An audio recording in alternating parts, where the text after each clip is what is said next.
I have to ask you first about your trip and what you saw and evidence that you say you gathered in this report that the Air Force must know that some of the targets that it is dropping bombs on are going to kill civilians.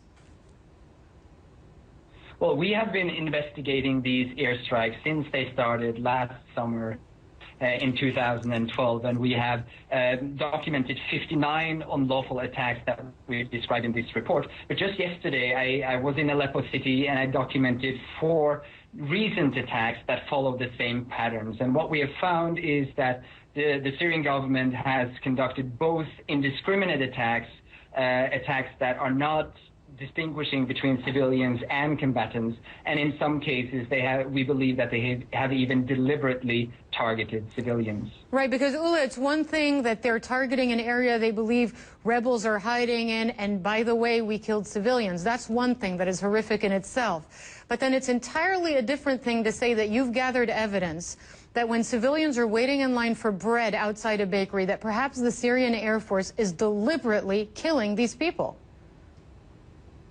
Absolutely. And the reason why we feel that, the reason why we can conclude that is because we have seen through our on-the-ground research that some of these locations, specifically hospitals and bakeries, have been attacked repeatedly.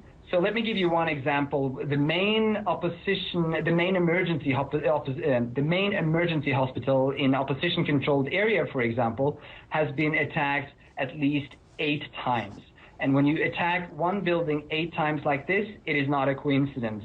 And, you know, the government has even admitted to as much, saying that they were attacking the hospital because it was a terrorist hideout. Now, based on interviews, we know that there at times were opposition fighters in or close by the hospital, but that still does not relieve the government from the obligation to make sure that civilians are not killed and they do not target civilian objects. And at the very least, they should have provided a warning allowing doctors and nurses to evacuate, but they didn't. Now, you spoke, this is based on 140 interviews, your report, which is entitled Death from the Skies, 140 interviews with victims and witnesses. Did you speak with any defectors from the Syrian army regarding the strategy that the Syrian army is using against these rebel-controlled areas, and what did they tell you?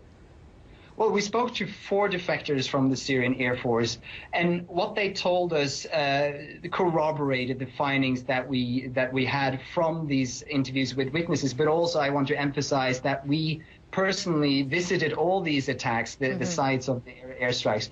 But what they told us corroborated our findings, basically that the government does not have the capacity to precisely target attacks in densely populated areas, and that, you know, they also claim that part of the motivation for these attacks was to terrorize the population and to show them that life in opposition-controlled area, that it is dangerous and not sustainable. Now, did these defectors say that the Air Force pilots were given direct orders to target civilians?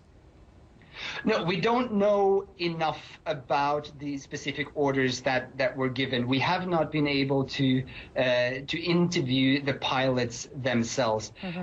In many of the cases, we were able to identify possible military targets in the vicinity when we talk about the indiscriminate attacks. But the problem is that in most of these cases, the pilots just missed. In one case, I was able to count 8 strikes around a building that had been used by opposition fighters, but not a single one of them actually hit the house. Instead, they hit civilian houses, killing civilians and destroying property.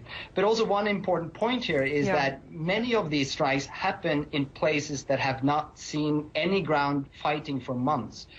These have been in opposition-controlled areas.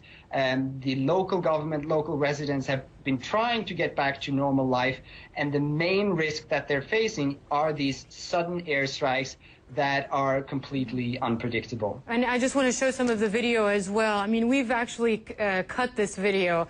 I'll tell our viewers this because the raw footage is absolutely horrific. We don't want to impose that on anybody who doesn't choose to actually watch it. It's available online. But I have to ask you about about your experience.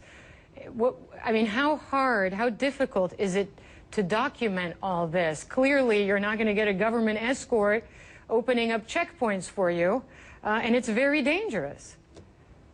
I mean, it is very difficult. Documenting human rights violations in Syria is extremely difficult. And, you know, the problem with the research that we did for this report was that to be able to document these attacks properly, thoroughly, we have to go to the places where the air attacks happen, and they continue to happen. So, you know, just yesterday we went to one neighborhood in Aleppo City. We were documenting a cluster bomb attack that had happened just a week before, killing 11 people in that specific neighborhood. And as we were there were jets flying above, and they were dropping bombs.